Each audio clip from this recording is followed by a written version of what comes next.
Hello everyone, welcome to the session. Important side topic লৈ আহিছো আজি তোমালোকৰ কাৰণে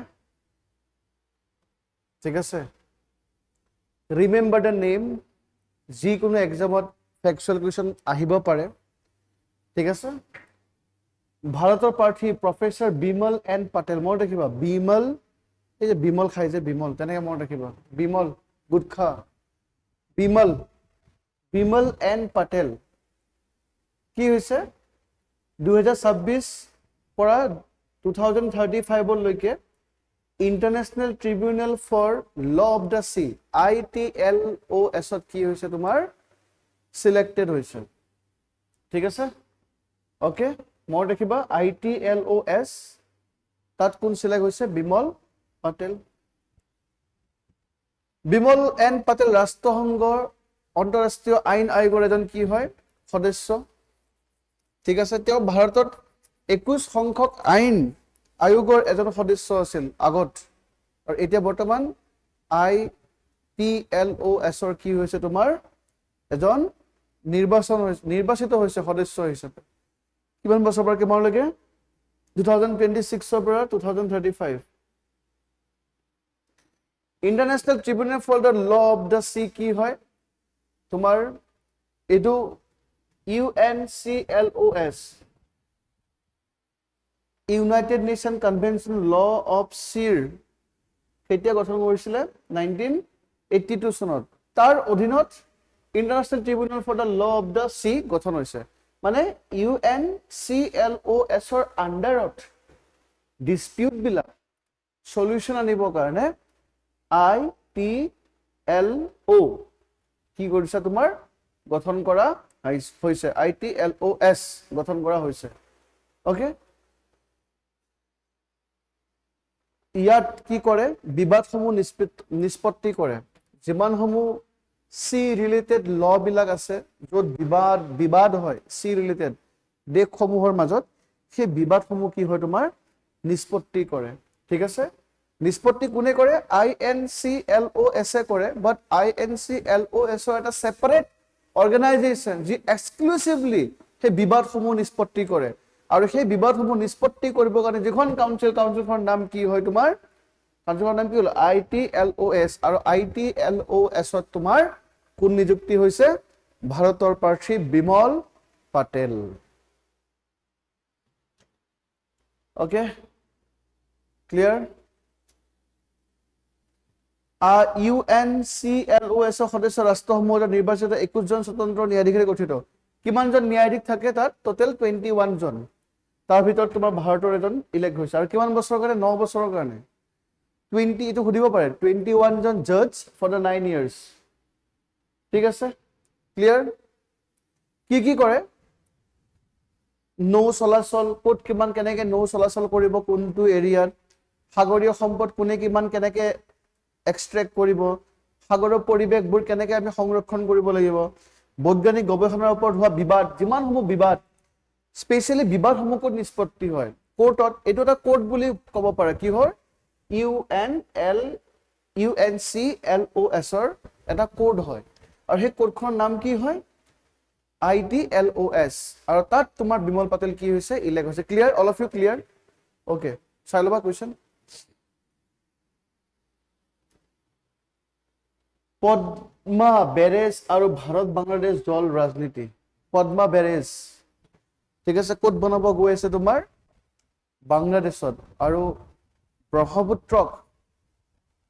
ব্ৰহ্মপুত্ৰ যদি আমি চাব যাওঁ চাইনাত নামটো কি হয় চাংপো যেতিয়া ব্ৰহ্মপুত্ৰ তোমাৰ চাইনা মিন্স তিব্বেতৰ পৰা আহি ডাইৰেক্ট সোমাব ক'ত অৰুণাচলত কি নাম হ'ল চিয়াং ঠিক আছে আৰু অৰুণাচলৰ পৰা ক'ত সোমাব অসমত তোমাৰ লোহিত আৰু দিবাং দুখন ৰিভাৰে জয়েন কৰিব চিয়াঙক জয়েন কৰাৰ পিছত কি হ'ব ইট বিকামছ ব্ৰহ্মপুত্ৰ আৰু অসমত সোমাব আৰু অসমত সোমাই অসমৰ পৰা ধুবুৰী হৈ বাংলাদেশত এন্ট্ৰি কৰিব বাংলাদেশত ব্ৰহ্মপুত্ৰৰ নাম হ'ল তোমাৰ যমুনা ওকে ব্ৰহ্মপুত্ৰই পদ্মাক কি কৰিব মিট কৰিব ক'ত বাংলাদেশত পদ্মা কোন হয় গংগাৰ অৰিজিনেল নাম কি গংগাৰ ব্ৰহ্মপুত্ৰৰ নাম গংগাৰ বাংলাদেশৰ নামটো কি হ'ব পদ্মা তো পদ্মা আৰু যমুনা য'ত লগ লাগিব তাক মেঘনা বুলি কয়। এতিয়া যিহেতু আমি গংগাক বাংলাদেশত পদ্মা বুলি কওঁ, তো সেই পদ্মা ৰিভাৰত কি বনিব এটা বেৰেজ। বেৰেজ কি হয়? য'ত পানীবোৰ ডাইভাৰ্ট কৰে। জলসিঞ্চন প্ৰকল্প নহয় দেই, লাইক তোমাৰ এইটো তোমাৰ জলবিদ্যুৎ প্ৰকল্পও নহয়, পানীবোৰ ডাইভাৰ্ট কৰে। তাত এনেকে বান্ধ এটা দিব, দি পিনে পানীবোৰ যাক যেনেকে লাগে তেনেকে ডাইভাৰ্ট কৰি লৈ যায়। নেহেৰ ক'ব পাৰা তুমি। ঠিক আছে, ক্লিয়াৰ? বাংলাদেশে গংগা নদীৰ, যাক বাংলাদেশত পদ্মা বুলি জনা হয়, ওপৰত নতুন পদ্মা বেৰেজ নিৰ্মাণৰ বাবে অনুমোদন জনাইছে। ঠিক আছে, এই প্ৰকল্প অতি গুৰুত্বপূৰ্ণ কাৰণ ই পশ্চিমবংগত অৱস্থিত ভাৰতৰ ফাৰাক্কা বেৰেজ প্ৰায় 180 কিলোমিটাৰ ভাটিয়াই অৱস্থিত হ'ব। মানে ৱেষ্ট বেংগলত কি আছে তোমাৰ? ফাৰাক্কা বেৰেজ আছে। 180 কিলোমিটাৰ তলতে কি দেখিব তোমাৰ? কি? পদ্মা বেৰেজ। অ'কে, কাৰণ বাংলাদেশে দীৰ্ঘদিন ধৰি কৈ আছে যে ফাৰাক্কা বেৰেজ মানে ৱেষ্ট বেংগলত বাংলাদেশৰ, মানে ৱেষ্ট বেংগলত কি হয় তোমাৰ ফাৰাক্কা বেৰেজে গংগাৰ পানীখিনি ৰখাই দিয়ে, ৰখাই পিনে বেলেগ পিনে ডাইভাৰ্ট কৰি দিয়ে, যিখিনি পানী ক'ত যাব লাগিছিলে? বাংলাদেশত। তো এতিয়া বাংলাদেশক কি কৰিব? যিখিনি পানী এটলিষ্ট পাব কাৰ পৰা? ইণ্ডিয়াৰ পৰা। পদ্মাৰ পৰা যিখিনি পানী, সেইখিনি পানী বাংলাদেশে কি কৰিব? ডাইভাৰ্ট কৰিব এতিয়া নিজৰ মতে। ঠিক আছে, বেৰেজ কি হয় মই অলৰেডি বুজালো, গংগা ৰিভাৰ চিষ্টেমটো মই বুজালো। দিছ ইজ বেৰেজ, পানীবোৰ এনেকে ষ্টক কৰিব, যাক যেনেকে লাগে তেনেকে ইৰিগেশ্যনৰ কামত আহিব, নেভিগেশ্যনৰ কামত আহিব, ড্ৰিংকিং ৱাটাৰ ইউজ কৰিব পাৰে, ফ্লাড মেনেজমেণ্ট ইউজ কৰিব পাৰে। This is what barrage. ডান?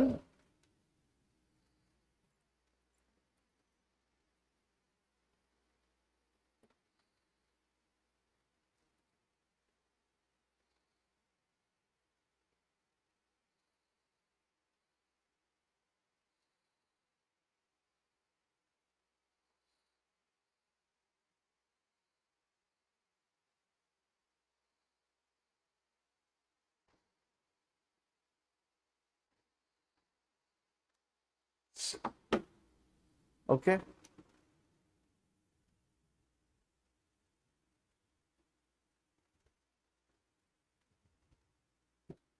তো গংগা চুক্তি এটা হৈছিলে দেই, মনত ৰাখিবা। গংগা জল বন্টন চুক্তি 1996 হৈছিলে, যে আমি গংগা ৰিভাৰক আমি কেনেকে, কাৰণ গংগা ৰিভাৰখন চোৱা, এইখন গংগা ৰিভাৰখন চোৱা,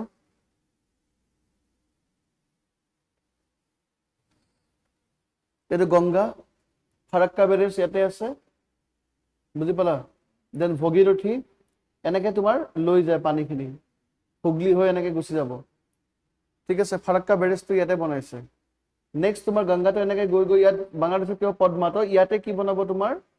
পদ্মা বেৰেজটো বনাব ইয়াত। ঠিক আছে, কলকাতা ইয়াত আছে, হুগলি।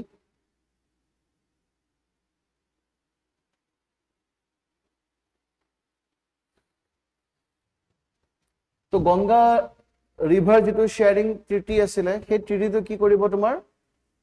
যে পশ্চিমবংগৰ যিটো ফাৰাক্কা বেৰেজ, এই পশ্চিমবংগৰ Farakka barrage 1966 Ganga river treaty কৰিলে বাংলাদেশ আৰু ইণ্ডিয়াৰ মাজত, যে ফাৰাক্কা বেৰেজক কোনে কিমান পানী পাব, বাংলাদেশে কিমান পাব আৰু ইণ্ডিয়াই কিমান পাব, তাৰ ওপৰত চুক্তি এটা কৰিছিল। আৰু সেই চুক্তিটো এতিয়া খতম হ'ব গৈ আছে। ঠিক আছে, 2026 চনৰ ডিচেম্বৰ খতম হ'ব। বাট নতুন চুক্তি নবনোৱাৰ আগতে বাংলাদেশে কৈ দিছে আমি কি বনাম? নতুনকে এটা বেৰেজ বনাম, ফাৰাক্কা পদ্মা বেৰেজ। প্ৰব্লেমটো তাত হৈছে। অ'কে, মেইনছৰ কুৱেশ্যন আছে চাবা, প্ৰিলিমছৰ কুৱেশ্যন। অসমৰ জিৰ' FIR পদক্ষেপ। জিৰ' FIR মানে কি জানানে?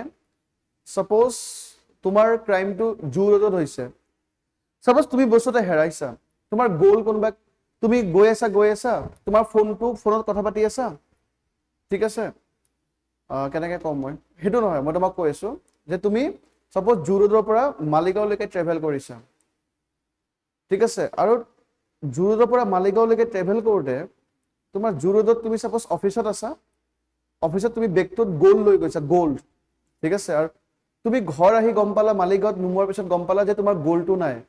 তো তোমাৰ ডাউট হৈছে যে গ'ল্ডটো হয় তোমাৰ অফিচত নোহোৱা হৈছে, নহয় বা মালিগাঁৱত তুমি যেতিয়া জুৰোডত যেতিয়া বাছত উঠিছিলা তেতিয়া চাগে বাছত কোনোবাই চেল খুলি লৈ গৈছে তো তুমি ক্ৰাইমটো হৈছে তোমাৰ ক'ত জুৰোডত বাট তুমি পুলিচ ষ্টেচনত এফআইআৰ যে দিবা এফআইআৰ তুমি যিকোনো জেগাত দিলেও হ'ব তুমি মালিগাঁৱত দিলেও হ'ব এফআইআৰটো কোনো প্ৰব্লেম নাই তাৰপিছত মালিগাঁও পুলিচ ষ্টেচনে কি কৰিব আকৌ জুৰোড পুলিচ ষ্টেচনৰ লগত কমিউনিকেট কৰিব জিৰ' এফআইআৰ মানে কি হয় ক্ৰাইম য'তে নহওক তুমি যিকোনো এটা জেগাত গৈ ততাতৈকে তুমি কি কৰিব পাৰা এফআইআৰটো দিব পাৰা তাক ক'ব জিৰ' এফআইআৰ এতিয়া আসাম গভৰ্ণমেণ্টে কি কৰিব ইলেক্ট্ৰনিক লৈ আনিব যে তুমি এপত থ্ৰু দিও কি কৰিব পাৰা এফআইআৰ তুমি দিব পাৰা এপত থ্ৰু দি ঠিক আছে তো তোমাৰ ক্ৰাইম য'তে নহওক যি নহওক তুমি পুলিচ ষ্টেচন যাব ভিজিট কৰিব দৰকাৰ নাই তুমি এপ থ্ৰু দিও কি কৰিব পাৰা এফআইআৰ দাখিল কৰিব পাৰা তো সেইটো কথাই কৈছে ওকে স্পেশাল তোমাৰ এই সাইবাৰ ক্ৰাইম বিলাক যে বেছিকে হয় সাইবাৰ ক্ৰাইমৰ ক্ষেত্ৰত এইটো বস্তু কৰিব গৈ আছে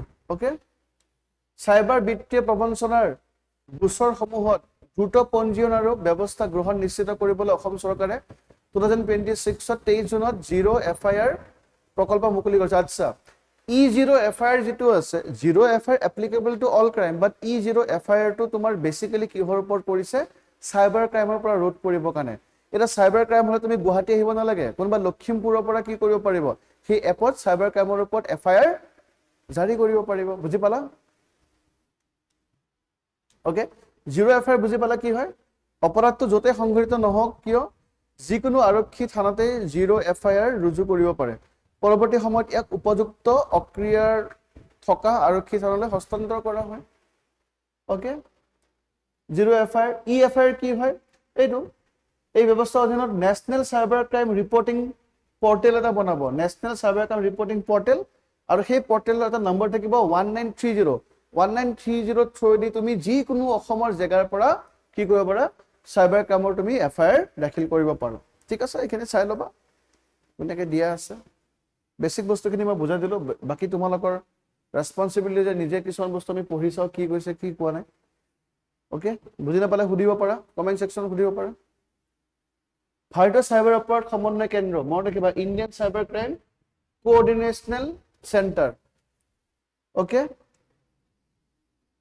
তো এই চেণ্টাৰটো যদি আমি চাব যাও 14C ৰ জৰিয়তে 2025 চনৰ মে মাহত দিল্লীত প্ৰথমবাৰৰ বাবে এটা কি পাইলট প্ৰকল্প হিচাপে জিৰ' এফআইআৰ প্ৰকল্পটো আৰম্ভ কৰিছিল আৰু এটা অসম চৰকাৰে এই প্ৰকল্পটো আৰু এটা ষ্টেপ আগবঢ়াই লৈ গ'ল ঠিক আছে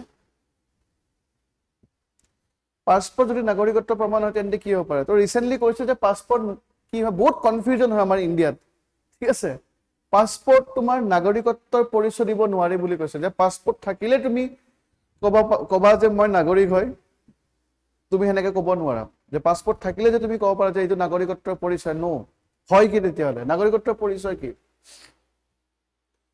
বৈদেশিক পৰিক্ৰমা মন্ত্ৰালয়ে স্পষ্ট কৰি দিছে কি স্পষ্ট কৰিছে ভাৰতীয় পাসপোৰ্ট প্ৰধানকৈ এক ভ্ৰমণৰ নথিপত্ৰহে ইয়াক নাগৰিকত্বৰ একমাত্ৰ বা চূড়ান্ত প্ৰমাণ হিচাপে গণ্য কৰিব নোৱাৰি যে তুমি পাসপোৰ্ট থাকিলে কবা যে মই নাগৰিক হয় ভাৰতৰ তুমি তেনেকে ক'ব নোৱাৰা কোনে কৈছে ফৰেন বৈদেশিক পৰিক্ৰমা মন্ত্ৰালয়ে কৈছে যে পাসপোৰ্টটো এটা বিদেশ ভ্ৰমণ কৰিব পৰা এখন সাৰ্টিফিকেট হে এই বিষয়টো এটা গুৰুত্বপূৰ্ণ প্ৰশ্ন উত্থাপন কৰিছে যদি পাসপোৰ্ট নাগৰিকত্বৰ প্ৰমাণ নহয় তেন্তে কোনটো নথিপত্ৰ ভাৰতৰ নাগৰিকত্ব প্ৰমাণ কৰে তো তেনেকে দেখোন আমাৰ নাগৰিকত্ব সিটিজেনশিপৰ কিবা আছে নেকি সিটিজেনশিপৰ কিবা সাৰ্টিফিকেট আছে না ভোটাৰ আইডি তুমি ক'ব পাৰা নেকি সিটিজেনশিপ হয় বুলি পেন কাৰ্ড তুমি ক'ব পাৰা নেকি সিটিজেনশিপ হয় বুলি তো বহুত বেছি কনফিউজিং হয় ঠিক আছে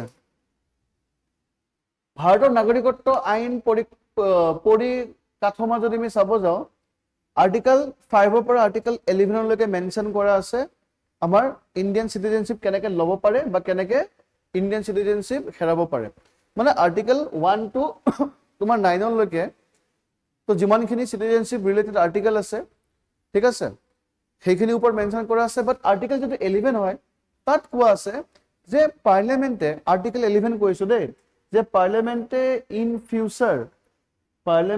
ইন ফিউচাৰ কাক নাগৰিকত্ব দিব কাক নাগৰিকত্বৰ পৰা বঞ্চিত কৰিব সেইটো পাৰ্লিয়ামেন্টে ল বনাব আৰু আৰ্টিকল 11 ইউজ কৰি পাৰ্লিয়ামেন্টে 1955 ত সিটিজেনশিপ এক্ট ইন্ট্ৰোডিউস কৰিলে আৰু মেনি টাইম এটো কি হৈছে এমেন্ড হৈছে আৰু 1955 ত এইখিনি কথা কৈছিলে যে ভাৰতৰ নাগৰিকত্ব কেনেকৈ পাব জন্মসূত্ৰে বংশানুগতভাৱে পঞ্জীয়ন কৰি স্বাভাৱিকৰণ যিটো তোমাৰ ফৰেনাৰৰ লগত ৰিলেটেড হয়, আৰু ইনকৰ্পৰেশ্যন অফ টেৰিটৰি, যদি ভূটানক যদি আমি অকুপাই কৰোঁ, ভূটানৰ মানুহখিনি আমাৰ ইণ্ডিয়ান চিটিজেনশ্বিপ হৈ যাব। কেনেকৈ হেৰাব? স্বেচ্ছামূলক পৰিত্যাগ, সমাপ্তি, বৰ্খাস্তকৰণটো তেনেকৈ হেৰাব পাৰে। ইয়াত দিয়া আছে ধুনীয়াকৈ। পাছপোৰ্ট নাগৰিকত্ব প্ৰমাণ পত্ৰ নেকি? আচ্ছা, পাছপোৰ্ট হৈছে ৰাষ্ট্ৰীয়তাৰ এক শক্তিশালী প্ৰমাণ, কিন্তু ই নাগৰিকত্বৰ চূড়ান্ত প্ৰমাণ নহয়। পাছপোৰ্ট আইন 1967 অনুসৰি জাৰি কৰা হয়, আনহাতে নাগৰিকত্ব আইন 1955 অনুসৰি জাৰি কৰা হয়। ঠিক আছে, তুমি যে ইণ্ডিয়ান চিটিজেনশ্বিপ হয়, তুমি সেইটো তুমি 1955ৰ একমতে কৰা হয়, আৰু পাছপোৰ্ট তোমাক কি মতে কৰা হয়? 1967ৰ একমত অনুসৰি কৰা হয়। তো পাছপোৰ্টে তোমাক ক'ব নোৱাৰে যে তুমি নাগৰিকত্বৰ প্ৰমাণ দিব নোৱাৰে। কিন্তু মেনকা গান্ধী যিটো কেছ আছিলে, সেই মেনকা গান্ধী কেছত কৈছিলে কিন্তু যে পাছপোৰ্টে নাগৰিকত্বৰ প্ৰমাণ দিব পাৰে বুলি। কিন্তু পিছত আকৌ বিতৰ্ক হ'ল, আৰু ৰিচেণ্টলি তোমাৰ কি কৰিলে, তোমাৰ ফৰেন মিনিষ্টাৰে কি ক'লে, বিদেশী পৰিক্ৰমাই কি ক'লে, যে পাছপোৰ্টখন কি নহয়, নাগৰিকত্বৰ প্ৰমাণ দিয়াটো বাধ্যতামূলক নহয়। মানে তুমি ডাইৰেক্টলি ক'ব নোৱাৰা যে য়েছ আই হেভ পাছপোৰ্ট, ত' I am the citizen of India, you can't চে।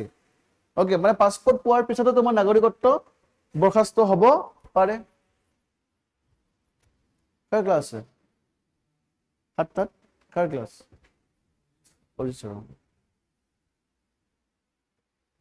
তো আধাৰ বা ভোটাৰ আইডি তেতিয়াহ'লে নাগৰিকত্ব প্ৰমাণ কৰিব পাৰিব নেকি? নোৱাৰে।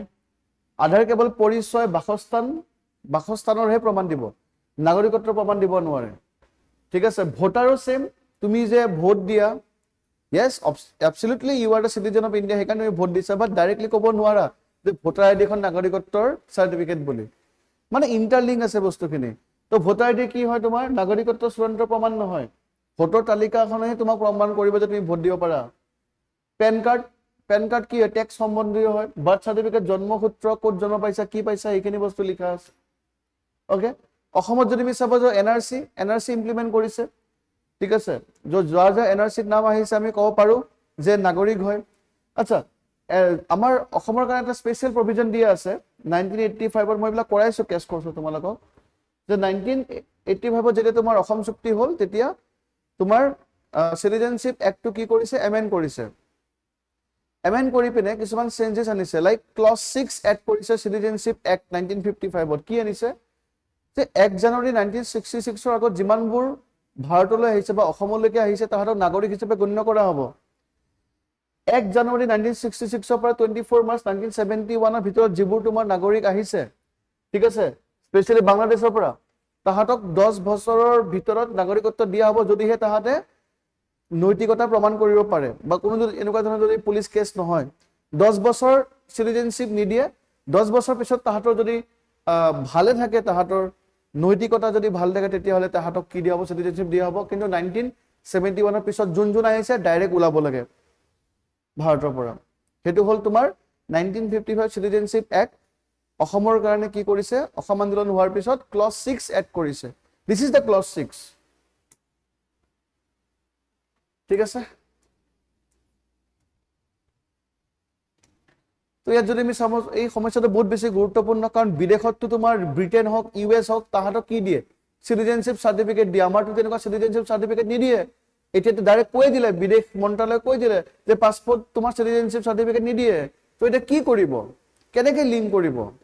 সেইটোলৈকে বহুত ডাঙৰ এটা এখন আলোচনা হোৱাৰ সম্ভাৱনা আছে। ঠিক আছে, তো ভৱিষ্যতে এইবিলাক মেইনছত লিখিব পাৰিবা, কেনেকৈ কি কৰিব লাগে। অ'কে, MCQটো মেইনছত কুৱেশ্যন কৰিবা, MCQs কৰিবা। অ'কে, ঠিক আছে, হ'ব, থেংক ইউ ছ' মাছ। এনচাৰখিনি লিখি মোক জনাবা, কিবা ডাউট থাকিলে কমেণ্ট কৰিবা।